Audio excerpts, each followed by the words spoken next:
श्री स्वामी समर्थ जय जय स्वामी समर्थ श्री स्वामी समर्थ जय जय स्वामी समर्थ श्री स्वामी समर्थ महाराजांच्या नामस्मरणाने आजच्या व्हिडिओला सुरुवात करूया। शुभ संध्याकाळ तुम्हा सगळ्यांना। कसे आहात तुम्ही सगळे? आशा व्यक्त करते स्वस्थ असाल, मस्त असाल, स्वामींच्या सेवेमध्ये रममाण असाल। 24 मार्च रोजी आलेली आहे होळी पौर्णिमा आणि होळी पौर्णिमेला ना जितके आपण उपाय करू तितके कमी असतात, कारण होलिका दहनामध्ये आपल्या जवळजवळ सगळ्या वाईट गोष्टी निघून जातात आणि आपल्या आयुष्यामध्ये अत्यंत जास्त प्रगती होण्यास मदत होते। तसं तर होळी ही खरं तर आपल्याला प्रदूषण म्हणजे कीटक असतात, जे जंतू असतात ते मारण्यासाठी पेटवली जाते, ज्याने कुठले रोगराई पसरू नये, ते कीटक मासे डास जे काही असतील ते जावेत, म्हणजे ते नष्ट व्हावेत म्हणून होळी पेटवण्याची पूर्वीपासून परंपरा आहे। पण ती पुढे जाऊन एक सण म्हणून साजरा केली जायला लागली आणि आता तर होळी हा एक मोठा सण आपल्या महाराष्ट्र हिंदू समाजामध्ये मानला जातो आणि खरं प्रत्येकाने साजरा करावा। घरात होळी पेटवण्यापेक्षा सामूहिक होळीमध्ये जास्त ताकदही असते आणि जास्त जण ती होळी जास्त प्रमाणात असते, त्यामुळे जास्तीत जास्त तुम्ही प्रयत्न करा की तुम्हाला सामूहिक होळीमध्ये जायचं आहे। घरातल्या छोट्या होळीमध्ये हे प्रयोग करायचे नाहीयेत।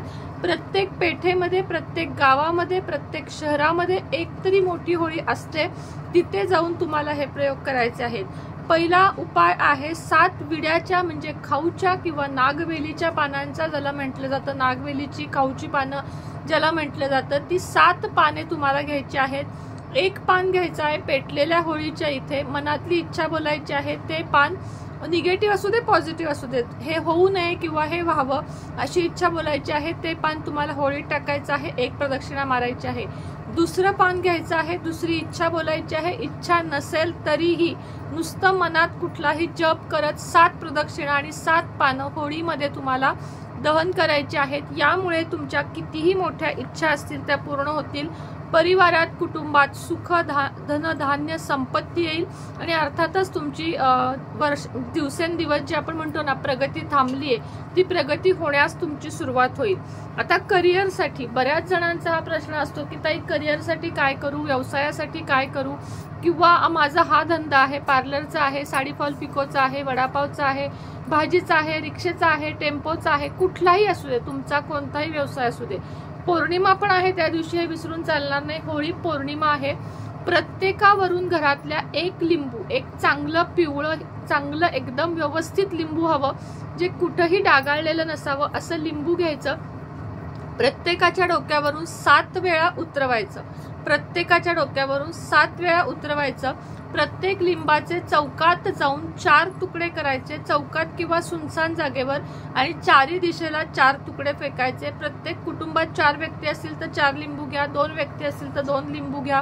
प्रत्येकाच्या नावाचे एक लिंबू तुम्हाला डोक्यावरून फिरवायचे आहे आणि ते तुम्हाला चौकात 4 दिशेला टाकायचे आहे, होळीत टाकायचे नाही। असे टाका जेणेकरून कुणाला त्याचा त्रास नको, कुणाला काही वाटायला नको, आणि ह्याच्यावर जरी कुणाचा पाय पडला काहीतरी कुणाला काहीही होणार नाही, कारण हे फक्त आपण आपल्या चांगल्यासाठी करत आहोत।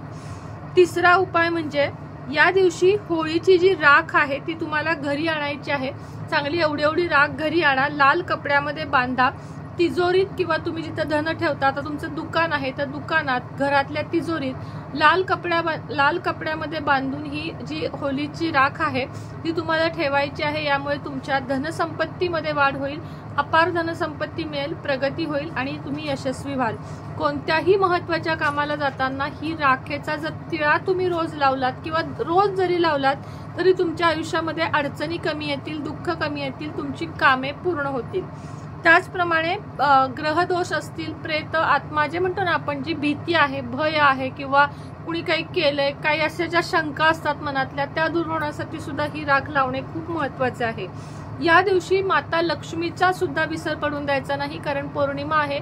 माता लक्ष्मीचा श्रीसूक्त म्हणत थोडीशी छोटीशी होळी म्हणजे एक हवन करायचं आणि त्यामध्ये श्रीसूक्त म्हणत साखर टाकायची, थोडी साखर टाकायची। हा प्रयोग करणं सुद्धा तुम्हाला खूप सुंदर या दिवशी उपयोगी पडेल। त्याचप्रमाणे 3 गोमती चक्र आपल्या मनातील प्रार्थना बोलत, होळीला नमस्कार करत की हे होळी माता, माझ्या मनातली ही इच्छा पूर्ण होऊ दे, मी पुढच्या वर्षी पण हा प्रयोग करेन। गोमती चक्र आधी हातात घ्यायचं, कुठल्याही लक्ष्मीचा ओम श्री महालक्ष्मी नमः या मंत्राचा 11 वेळा जप करायचा, मनात इच्छा बोलायची, होळीच्या समोर उभं राहूनच आणि हे तिन्ही जे गोमती चक्र आहेत ते होळीत टाकायचे। जितके घरात मेंबर आहेत त्या प्रत्येकाने हा उपाय केला तरी चालेल, कुणी एकानं केला तरी चालेल। सगळ्यांसाठी 3 गोमती चक्र तुम्हाला एका व्यक्तीच्या नावाचे घ्यायचे आहेत, हे लक्षात ठेवा। घरात जर 4 व्यक्ती असतील तर तुम्हाला एकूण 12 घ्यावे लागतील। एकट्यापुरतं करायचं असेल तर फक्त 3 गोमती चक्र घ्यावे लागतील। तुमच्या मनातील इच्छा पूर्ण होतील आणि तुमच्या आयुष्यामधल्या अडचणी दूर होतील। होळीच्या दिवशी हे उपाय करायला विसरू नका, कारण होळीचा दिवसच असा आहे। होळी पौर्णिमा या दिवशी केलेले उपाय कधीही वाया जात नाहीत, कधीही फेल होत नाहीत। त्यामुळे हे उपाय नक्की करा आणि मला नक्कीच रिझल्ट सांगा। श्री स्वामी समर्थ।